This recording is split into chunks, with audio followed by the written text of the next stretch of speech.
In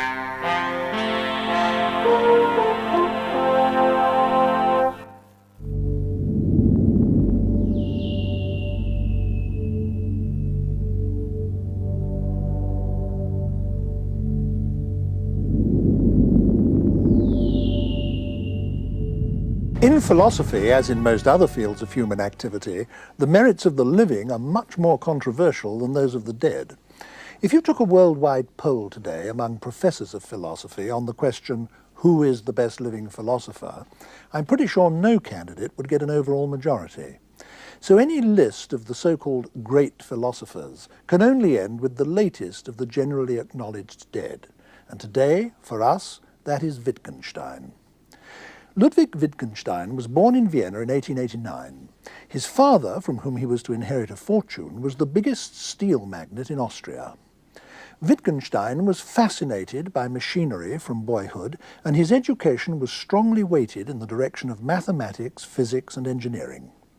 After studying mechanical engineering in Berlin, he spent 3 years at Manchester University as a postgraduate student in aeronautics.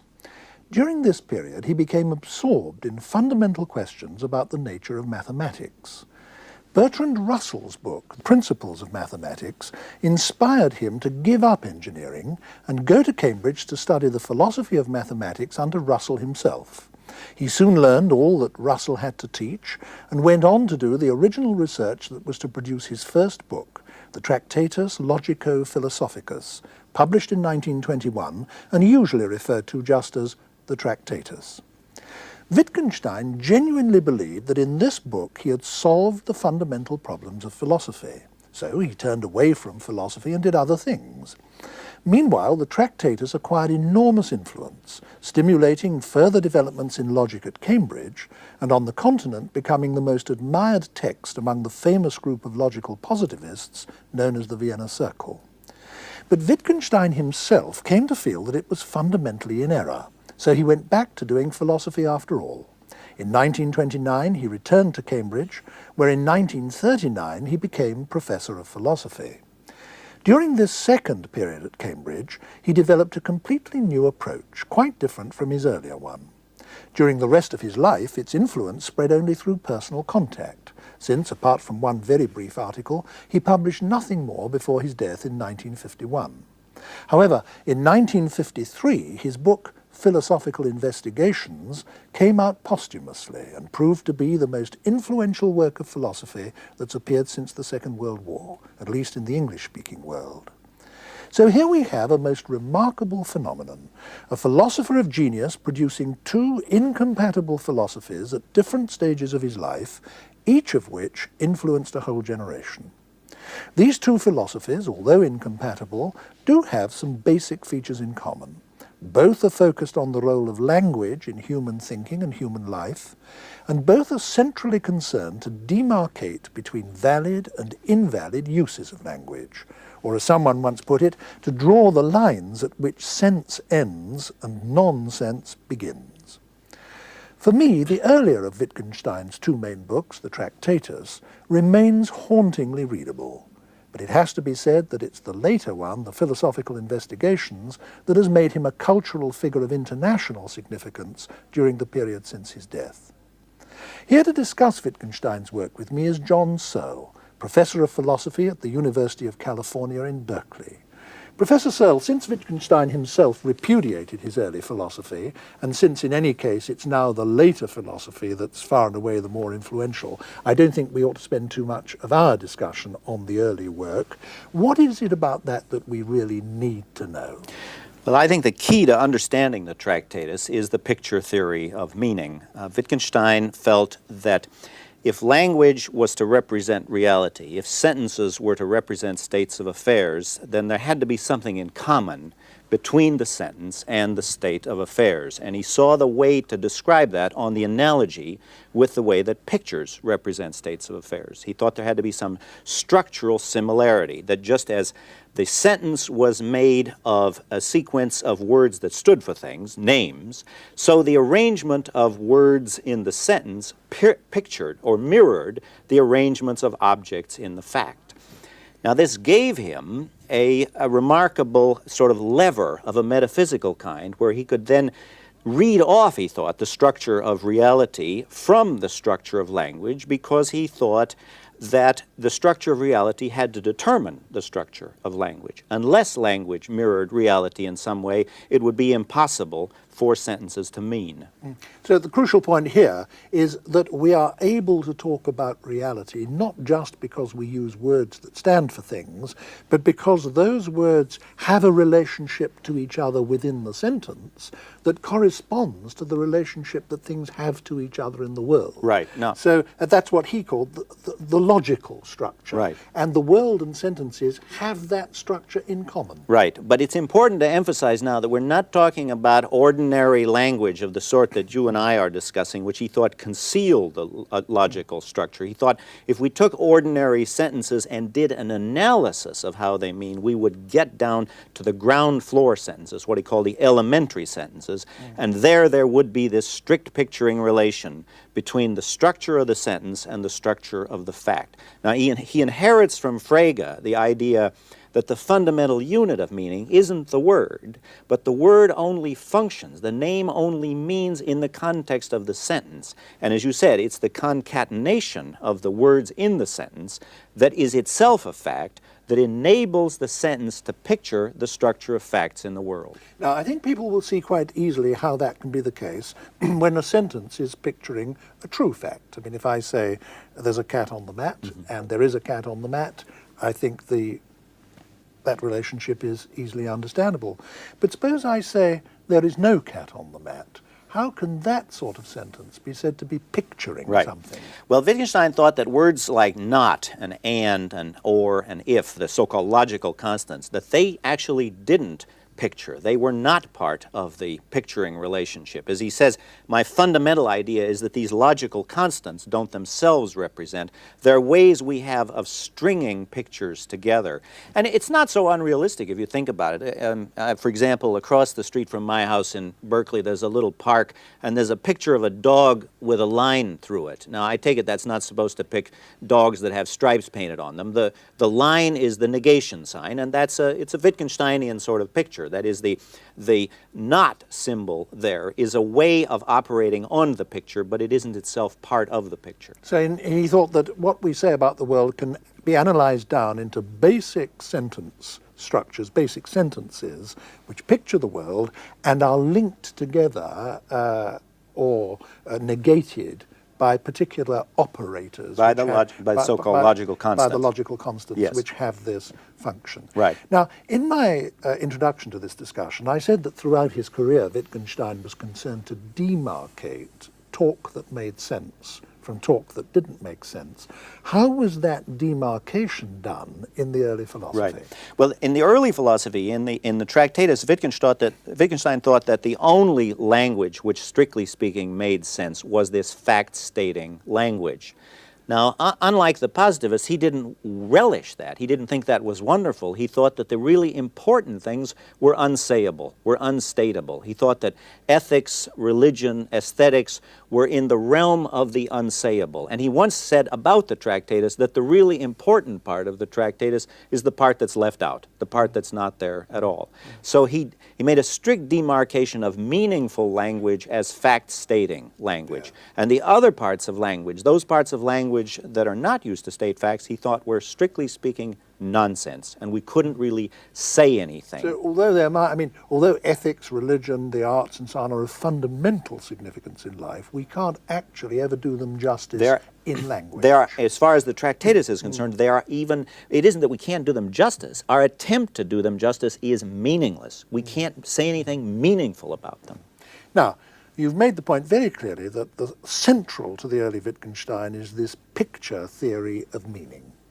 How did the later Wittgenstein depart from that? Well, again, though Wittgenstein's ideas are very complex, there's a rather simple answer to that question. He moved away from the picture metaphor of the nature of meaning to the tool or use metaphor as the correct conception of meaning.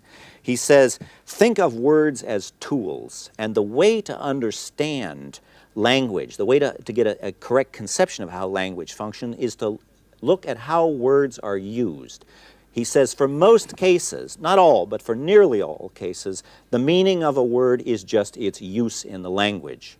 Now this, just as the Tractatus gave him a certain metaphysical conception of the world derived from language, so by changing from the picture metaphor to the tool metaphor, he turns that metaphysics upside down. Now, instead of saying that the structure of reality determines the structure of the language, now what he says is that the structure of the language determines what we think of as reality. We can't think of the world, we can't discuss the world, we can't have a conception of the world independent of the conceptual apparatus that we use for that purpose. Now, you've raised a lot of very fundamental concepts here, and I think we ought to take them one at a time for the sake of clarity.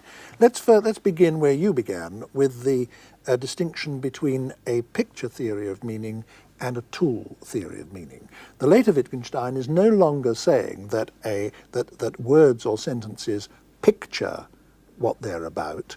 He's saying that a word or a sentence is like a tool, and what it means is what you can do with it, so that, in fact, the meaning of a term is the sum total of its possible uses.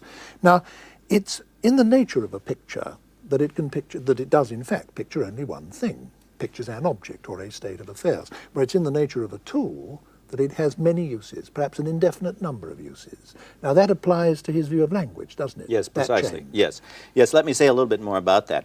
Wittgenstein is anxious to insist in the investigations that language is indefinitely extendable and that there isn't any single thing that binds all uses of language together, that there isn't any single essence that runs through all of language. And indeed, for particular words, there needn't be any particular essence that marks the definition of that word. That he says words have a family resemblance of their uses, so that, I mean, he gives the example of game. He says if you ask yourself, what is it that all games have in common? And he keeps insisting, don't think what they all have in common, but look and see if you can find anything. And then he says if you consider board games, Olympic games, gambling games, games played with balls on fields and so on, what you find is that there isn't any single essence. There isn't any single thing that all games have in common. There's not even the fact that they're pastimes or diversions, no, because some people play them professionally. Pretty grim, right? Do them for a living and a career. If you've been to Las Vegas, it isn't that those people are just amusing themselves. It's a pretty grim business to watch them at the gaming, as they're called, tables. But the idea he has is that the strength of the words derives not from some underlying essence, but from the fact that there's a series of crisscrossing relationships, similarities, and he compares that to the way that the various members of a family resemble each other. And he calls this a family resemblance relation.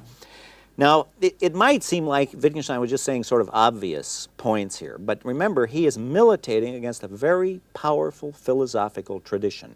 He's militating first against the idea of his own, that words get their meanings by standing for objects, and then secondly, an even older tradition that says words get their meanings by being associated with ideas in the head, and he's militating against a tradition that says, and this goes back to Plato, that in order for a word to have a meaning, there must be some essence, there must be some essential trait that the word marks. So the interest of his remarks about language derives a lot from their revolutionary or radical attack on a pre-existing tradition. He uses the term family resemblance so often that I think it's worth saying just a word or two about that. When we talk of a family, the different members of a family having a marked family resemblance to each other, it need not be the case that there's one single feature that they all have in common. It need not be the case that they all have the same nose or all have the same chin, but that there's no single feature that they all have in common, just an overlapping and crisscrossing a set of features from which they all draw, as it were. Now, Wittgenstein is saying that this is true of language and meaning, that if we look at a term or a word, it's a great mistake to look for the one thing that it means, because there is no one thing that it means. The meaning of a word is like family resemblance in that case. Namely, a word has several different meanings, like the several different members of a family. There may be a crisscrossing and overlapping set of relationships between those different meanings, but there's no one thing that the meanings all have in common, which is, as it were, the essence of that word. That's right. That's what he's saying. Now, he doesn't say that this is true for every word in the language. No doubt there are words that have strict definitions, but he thought that this was crucial for philosophers to see, because a lot of the words that trouble us, especially in philosophy, I mean, in ethics and aesthetics, words like good and beautiful, which he was very suspicious of these words, but he thought that part of our failure was we were looking for some essence of beauty or essence of goodness, whereas he insists just look at the various resembling, crisscrossing similarities in the use of these words. So he's saying, for example, that we have all sorts of different kinds of talk. There's scientific talk, religious talk, music talk, everyday talk, philosophical talk, such as you and I are having. And in each of these areas of discourse, language is characteristically used in different ways. And the same words will be used in different ways. So don't ask yourself, what is the specific meaning of this term? Ask yourself, how is this term being used in that particular area of discourse? That was one of his slogans. Don't ask for the meaning, ask for the use. And at this point, he introduces another metaphor. Indeed, it's one of his few technical terms. He introduces the notion of a language game.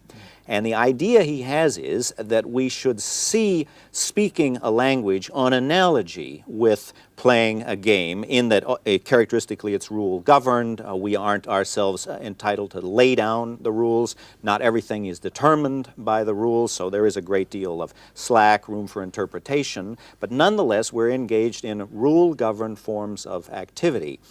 Now, this again is a disconcerting idea for a lot of philosophers, because he wants to insist that there isn't any foundation for the language games, any more than there's a foundation for football or baseball. These are just human activities. And so he wants to get out of the idea that these language games, where the word has its home, where words get their meaning from their role in the language games, he wants to get out of the idea that there must be some transcendental justification or foundation for the language game. No, the language game has to look after itself. We play a language game of ethical discourse, of aesthetic discourse, of fact-stating discourse, of language game with the word cause, a language game of identifying spatial and temporal relations. So he's anxious to insist that there are these sequences and series of human activities where the use of words is tied up with the rest of our lives in a regular, ordered, but not in any way predetermined fashion. And that's really the task of the philosopher, is to describe, not to justify or give a foundation for, but to give just a description of how the language game is played. I must say I think it's something of a disaster that he fastened on this term language game, because it sounds as if what he's talking about is something frivolous. And in fact, it even feeds a certain prejudice against philosophers that exists outside philosophy, that they're all just playing with words, or that they're somehow superficially concerned with language. This isn't so at all, is it? I mean, to use the word game for serious intellectual reasons. Right, and let me just hammer home the reasons for the analogy. First of all, it's an activity. It isn't something sublime that just goes on in our heads. And it isn't an abstract set of relationships. It's an ongoing human activity. And secondly, it's conventional. It's regular. There are rules involved. And those are the features that he wanted to get, that we should look at language in action, and we should see it as part of regular, rule-governed behavior. But and that sounds, I think, pretty uncontroversial, at least to us. But there is a more radical aspect of this that I want to bring out, and that is, Wittgenstein thought that there isn't any point of view outside of language where we can, so to speak, stand back and appraise the language game from a non-linguistic point of view. He thought there wasn't any Archimedean point from which we could get away from operating inside a language game, stand back and appraise the success or failure of language in representing reality. He thought that was impossible. We're always operating within the language game. We're always operating within some language game or other. There's no conception that we have of appraisal or of getting at the world apart from operating within a language game. Part of what he's saying is that for me to be able to see this as a hand, or that as a table, I must be in possession of the concepts hand and a table. And therefore what I see reality as being is constituted by a whole conceptual structure that I have, which can be articulated in language. That is a great deal of it, but I think in a way it goes even deeper than that for Wittgenstein. Wittgenstein really thinks Wittgenstein is part of the movement in the past 100 years. It's a characteristic feature of the 20th century that we no longer can take language for granted. Language has become immensely problematic to us, and it has moved into the center of philosophy, and Wittgenstein is one of the great leaders in that movement. So he would certainly agree with what you just said, namely that reality divides up the way we divide it, that because we can only think of this as a hand or that as a table because we've got the relevant concepts, the relevant words. But the point is deeper than that. The point he wants to make is there isn't any such thing as thinking. There isn't even any such thing as experience as human beings have, adult, full-grown human being experiences. That cannot exist apart from language. Language permeates that at every point. Now, a moment ago you were saying that every language game has to be understood from the inside. One consequence of this is as follows, isn't it? Whereas the old logical positivists who'd been influenced by Wittgenstein's early philosophy were extremely dismissive of all religious talk, for example, and they thought that if I said something like God exists, that was just meaningless noise, exhaust. The later Wittgenstein would have not been intolerant in the same way. He would not have dismissed religious talk as being empty of meaning. What he would have said is, well, let's first of all examine how words are used in a religious context, how they function.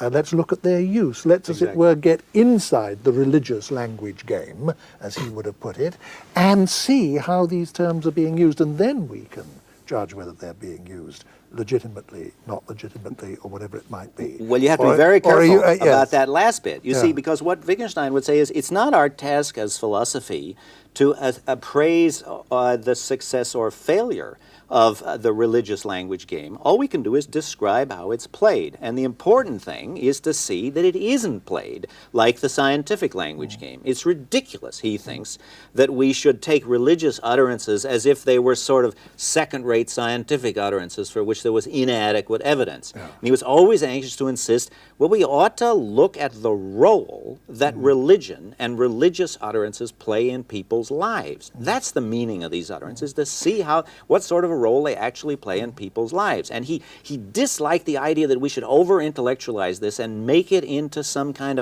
of a theoretical enterprise where what we were concerned to was to criticize this and see if the evidence for the existence of God was up to snuff by scientific standards. He didn't like that. W.G. Grace once jumped on a chair in a meeting and said something Wittgenstein really approved of. He thought this was wonderful. Grace said something like this. He said, God doesn't want a head. Any old cabbage will do for a head. What God wants is a heart. Now, Wittgenstein liked that because he thought that was the language game in action. That was not trying to get outside it and do some sort of pseudo-scientific appraisal of it. But it is important, I think, for us to make the point that he didn't take a sort of anything goes attitude. I mean, he did think that philosophical puzzlement is characteristically caused by our using the terms from one language game as if they belong to another, by, for example, trying to judge, as I think you just said, trying to judge, say, moral talk or religious talk as if it were scientific talk. And that having got ourselves into these puzzles and problems, the way to get ourselves out of them was to pay very strict attention to the way the words that we were using normally functioned in I think that's right. In actual human discourse. And he does have various ways that he summarizes this. He says philosophical problems characteristically arise when we take the word out of the language game where it's at home and then try to think of it as something sublime. We want to inquire into the nature of the good, the true, or the beautiful instead of just looking at how these words are actually used in the language game where they get their meaning. A few minutes ago we were talking about this analogy that Wittgenstein makes between games and the use of language. There was one important aspect of it that we didn't take up because we can't talk about everything at once. A game is a rule-governed activity, And language is a rule-governed activity, and has to be, because if I didn't follow certain linguistic rules, what I said would be unintelligible and wouldn't communicate or perform any of the functions I want it to perform. So I have to follow certain rules.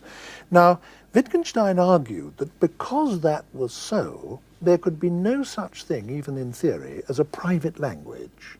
And his argument to this effect has become one of the most controversial aspects of his philosophy. Can you say a word about it? Yeah, it sure has. Well, I would be glad to. In a way, I'm reluctant to get into this hassle because there's so much junk written about the private language argument. But just let me say a little bit about it.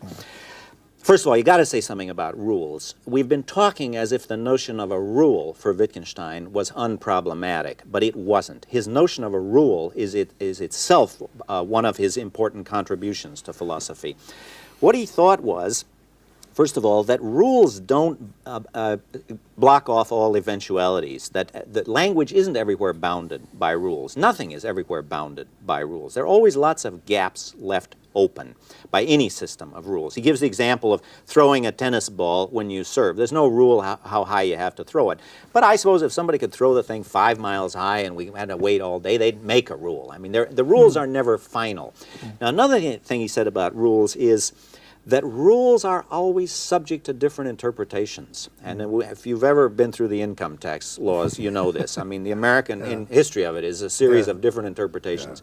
So it looks to Wittgenstein as if there's a kind of skepticism that arises here, because if anything can be made to conform to the rule by some fancy interpretation, then anything can be made to conflict with it, and you wouldn't get either accord nor conflict. The rule would then seem to drop out as irrelevant. Now, his solution to that is to say, obeying the rule is a social practice. It's something we learn in society. Society just has ways of making people and training people to conform to rules. Now, he applies that to this whole private language problem. The problem of the private language is, could there be a language where I just named my own private sensations in a way that no one else could understand it? Now, the reason for all the fuss is that a lot of people in the history of philosophy have thought that must be the basic use of language. In the whole Cartesian that language tradition, must name inner experiences. that we get to the real world, the external world, by starting from our inner experiences, by starting from inside and working outward. Now, Wittgenstein wants to say two things about that. First of all, that isn't how the words for our inner experiences actually function. They don't name private objects. Rather, they're used in conjunction with public criteria, behavior, situations. So we're not, in fact, speaking a private language when we use sensation language. But secondly, and more controversially, he says we couldn't, in fact, speak a private language. We couldn't give a private ostensive definition where we just sort of point inwardly to some private experience and name that experience. Because, he said, unless we can appeal to some larger social gathering, there won't be any difference between my thinking I'm using the word right and I'm actually using it right. So his discussion of the rules and the social character of rules is really what underlies his rejection of the idea of a private language. And it's important for him to reject the idea of a private language, as you say, because he's reacting against a whole tradition of philosophy that goes back to, I suppose, Descartes, but certainly includes Locke, Berkeley, Hume, the empiricist philosophers, who say that we start by cognition of essentially private states of mind and infer the world or build up a conception of the world from that. Now, the later Wittgenstein seems to me to be saying this, that because the sum total of a word's possible uses constitute its meaning, in the end, what language means and what words mean depend on forms of life, on the social contexts within which they're used. And in fact, he uses that phrase, forms of life, a great deal. So that all the ultimate criteria of meaning are not personal, are not private at all. They are essentially social, are they not? That's right. It's important to emphasize that the notion of use is itself a social notion. It's something that I do in conjunction with other members of a society, and it's only because I'm trained to respond in certain ways that we avoid this skepticism that says, well, anything I do can be made to seem to be in accord with some rule or other, or I could always interpret the rule in such a way that would come out in accord with it. And he does emphasize the idea that a language is a form of life, that we can't sort of carve off the language and look at it apart from the human activities where it actually has its meaning. When people pick up Wittgenstein's books to read them, I think they're often struck and surprised straight away by what they find, because these books are not written in the way that ordinary books are. They're not written in continuous prose. They're written in separate paragraphs, and each paragraph is given a number. And very often it's not clear what the relationship is between a paragraph and the other two on either side of it. And usually there isn't much in the way of connected argument either. You get these brilliant metaphors, brilliant examples, brilliant similes, so that the writing is wonderful, and yet it's difficult usually to see what it is he's saying. Now, why did he write like that?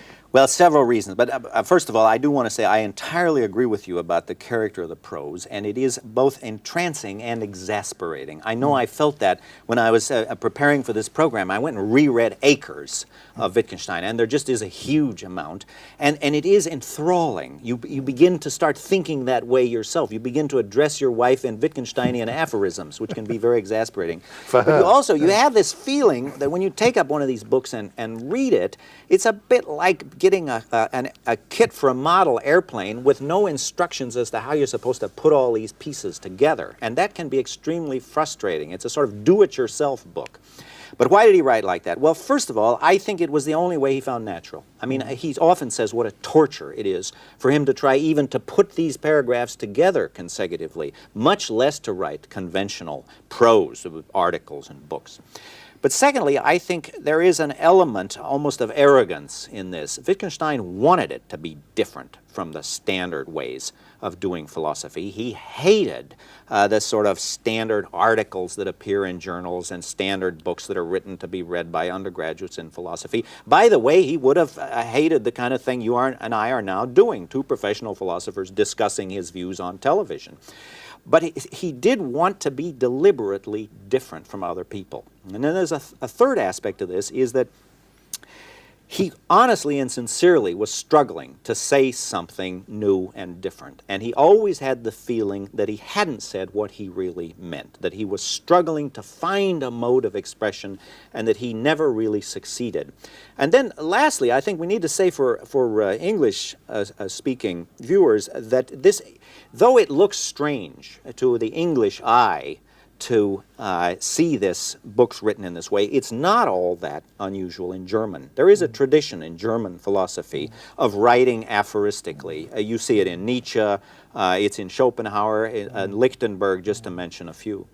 And the writing is at its best wonderful. I think we ought to do him the justice of he's a great stylist. He's a great stylist, and some of the sentences stay in your mind for the rest of your life after you've read them. Yes.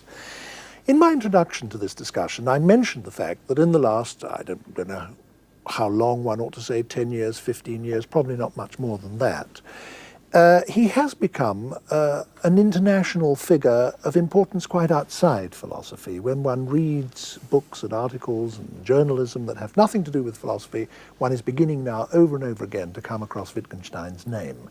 Can you say just a little about the fields outside philosophy in which he is important, and indicate at least what kind of an influence he appears to be having?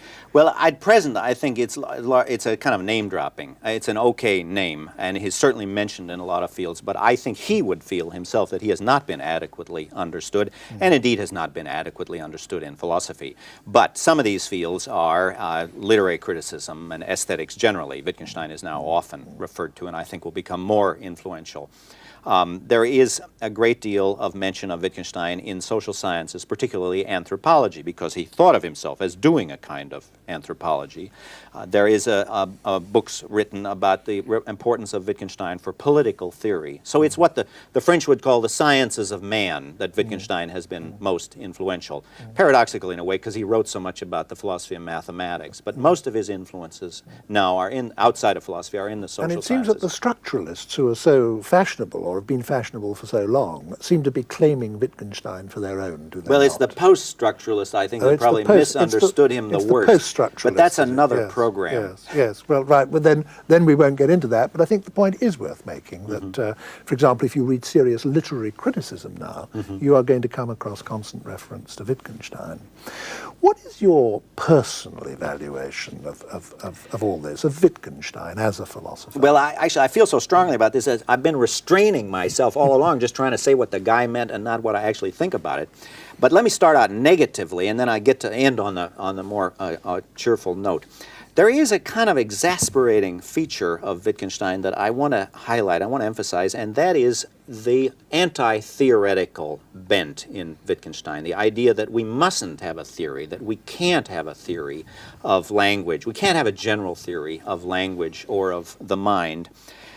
Now, when somebody says to me, when some guy says you can't have a general theory of speech acts, or you can't have a general theory of intentionality, of how words, or how thoughts relate to reality, my natural instinct is to go out and write a general theory. We'll just see if we can't have a general theory. And in fact, I have tried to make general statements in both of these fields. I think it's premature of Wittgenstein to say we can't have general theories of language of a philosophical sort, or general theories of how the mind functions. We won't know if we don't try. And the sheer diversity of the phenomena should not by themselves discourage us. I mean, think of physics. If you think of Niagara Falls and a pot of water boiling and an ice skating rink, it looks like very diverse phenomena, and we could go on and on with the diverse forms that water takes. But in fact, we've now got a pretty good general theory that can account for all of that, and I don't see why we shouldn't seek general theories in philosophy, particularly in the philosophy of language and the philosophy of mind. I almost think sometimes that Wittgenstein thought since he had failed to get a general theory, since the Tractatus failed, then any general theory must be impossible. Roughly speaking, if I can't do it, nobody can. And a lot of people... Probably what he actually believed. A lot of his disciples have said to me, oh, well, since you reject this anti-theoretical bent of the investigation, you must believe in the Tractatus, as if those were the only two options. And I want to suggest there are lots of other options. Now, tied in with this aversion to theory is a kind of waffling that goes on in certain crucial areas. Let's take religious discourse just as an example of this. We were mentioning this earlier.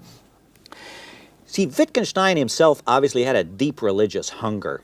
I mean, it wasn't this sort of a middle-class English attitude about religion, that it's just something for Sunday mornings. No, he really had a religious hunger. There are these constant references to God and getting himself right with God, and yet I think most people would say that he was an atheist. Now, in a way, you feel almost that he wants to have it both ways, that he wants to be able to say things like, well, we just need to know the role that religious discourse plays in people's lives. But of course, you won't understand that role unless you see that religious discourse refers beyond, that the only reason that people pray is because they think there's a God up there listening. And that's not, whether or not God is listening is not part of the language game. The language game of religion can only be played the way it is because people think there's something outside the language game that gives it sense. Okay, now that's for the bad part. Let me say what I think is really terrific in Wittgenstein. Well, first of all, I think most philosophers, what I'm going to say right now is kind of contemporary orthodoxy. Most philosophers would agree with this. He has made terrific contributions in the philosophy of language and in the philosophy of mind. His contribution in the philosophy of language is that he really mounted devastating attacks on the idea that words get their meaning by standing for things or by being associated with some introspective process, by standing for some mental thing in the mind. And he does knock those views pretty effectively. And also, he is pretty good, one, I think, of the most powerful, not the only one, but certainly one of the most powerful expressions of the view that speaking a language ought to be seen as a form of human activity, that words are also acts. Words are deeds, and that is an important line of investigations. Now, in a way, his discussion in the philosophy of mind is just as important as his work in the philosophy of language, and it's a very effective attack on the Cartesian tradition, on the idea that we really live in two worlds, a mental world and a physical world. But his attack on Cartesianism is so powerful precisely because he doesn't make the mistake of most anti-Cartesians of thinking, yeah, you just have to reject the mind, just say there isn't any such thing as mental phenomena. What he does is a painstaking analysis of a whole lot of psychological concepts, belief and fear and hope and expecting, and he goes through these, and what he shows you is that the deep grammar of these expressions is quite different from what you would think just looking at the surface, where we have nouns like mind and body, and where it looks like there are these two different things, minds and bodies. What he does is, by carefully describing these language games, he gets you to see that things like hope and fear and expectation and belief are grounded in situations, that we actually use these words in such a way where we're not inclined to think there must be some deep Cartesian divide. We say things like, he's been groaning and in pain for the past 2 hours. And we don't feel there, oh my gosh, he's mixed categories, the physical groaning and the mental pain. It's just a perfectly natural way of talking. And he shows us that our natural way of talking does not lead to any kind of Cartesianism. However, the most powerful part of Wittgenstein, from my own personal point of view, is not his work in the philosophy of language and mind, but it's an idea that really begins to acquire momentum in his last work. It also appears in his earlier work, but in his very last work that he wrote when he was dying, On Certainty. And it's a rather subtle idea, but it's this. We have, in the Western intellectual tradition, going back to Plato, we have the idea that any meaningful human behavior must somehow be the expression of a theory, an implicit theory that we hold. That if you understand me and I understand you, it can only because we each have a theory of the other. Or, as you say, an implicit theory. An implicit theory. Yes, Chomsky yes, thinks this, that there's an unconscious yes, theory of language. yes. And artificial intelligence is based on this presupposition that there are these unconscious theories. Now, there's some truth in that, but Wittgenstein is anxious to emphasize that a great deal of what we do is both socially and biologically primitive. It's a way of responding. It's a way of acting. We just act. We don't need to appeal to the idea that there's some implicit theoretical structure that enables us to act. And as usual, he gives very good similes. He says, look, think of squirrels storing nuts for the winter. Now, do they do that because they think Hume's problem of induction has been solved and we now know that the future resembles the past? No, they just do it. Now he says, think of yourself and putting your hand in the fire. Is the reason you don't put your hand in the fire, is it because you think you've refuted Hume? Or you think you've got very good inductive evidence? No, you just don't do it. You couldn't be dragged into that fire. And he says a great deal of our human activity has to be seen like that. We're just responding in ways that are both biologically and culturally conditioned. But his ground floor statement, he keeps repeating this, is we just act. That's the way we do it. And this goes against a whole tradition where we try to think, well, we can only do what we do because we've got an implicit theory. Do you think there's still a lot of juice in this, or do you think that Wittgenstein himself has made all of the really importantly creative and constructive use of these ideas that can be made? Oh, no, I think there's a great deal more to be said on this. To put it very bluntly, I think Wittgenstein only scratched the surface. Thank you very much, Professor Serle.